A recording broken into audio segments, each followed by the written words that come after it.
Барлықтарыңызға қайырлы күн, құрметті көрермендер. Бүгін сіздермен YouTube арнамда дүкендерде сататын және кафелерде қоятын ерекше қара нанның құрамымен бөлісетін боламын. Ол үшін видеомды соңына дейін көріп, каналыма тіркеліп алыңыздар.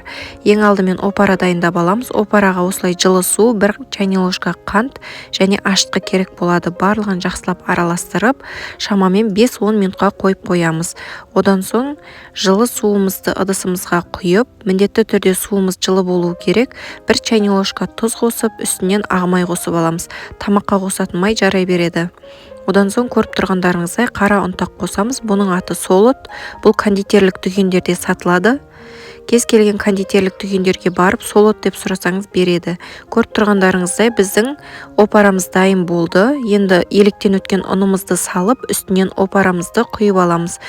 Жұмсақ етіп қамырымызды илейміз. Қамырымыздың жұмсақтығы бауырсаққа қамыр илегендеріңіздей етіп, ақ нанды қалай илейсіздер, дәл солай бұны да илеп аласыздар. Ұнымыз кез келген ақ ұн жарай береді. Бірінші сорттық ұнды да қолдансаңыздар болады.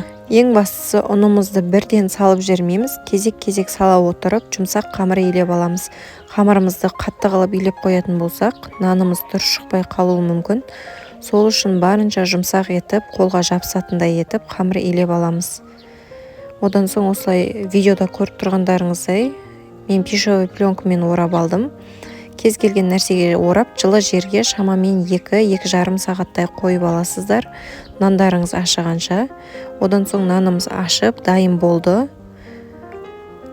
Нанымызды жақсылап, ең бастысы көріп тұрғандарыңыздай, қолымызды майлаймыз, ұн қолданбаймыз. Май құя отырып, нандарымызды бөліп, шамамен 100 грамдай етіп өлшеп аласыздар.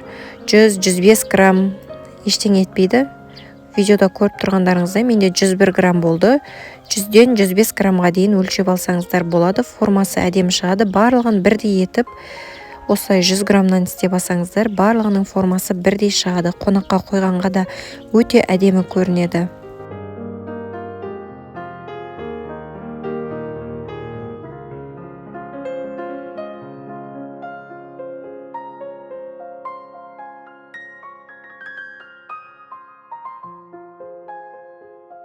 Одан соң қолымызды осылай майлап отырып, формасын келтіріп, видеодағыдай домалақтап аласыздар.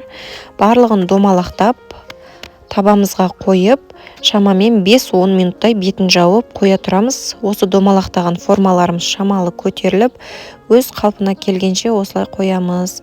Одан соң кішкене демалып болған нандарымызды беттеріне жұмыртқаларын жағып, пешімізге, қысып тұрған пешімізге шамамен 45 минуттай қойып пісіріп аламыз.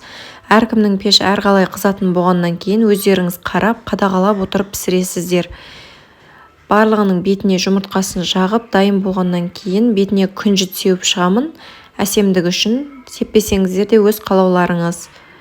Видео ұнаса, каналыма тіркеліп, лайк басып, пікір қалдыруды ұмытпаңыздар. Назарларыңызға рахмет, астарыңыз дәмді болсын.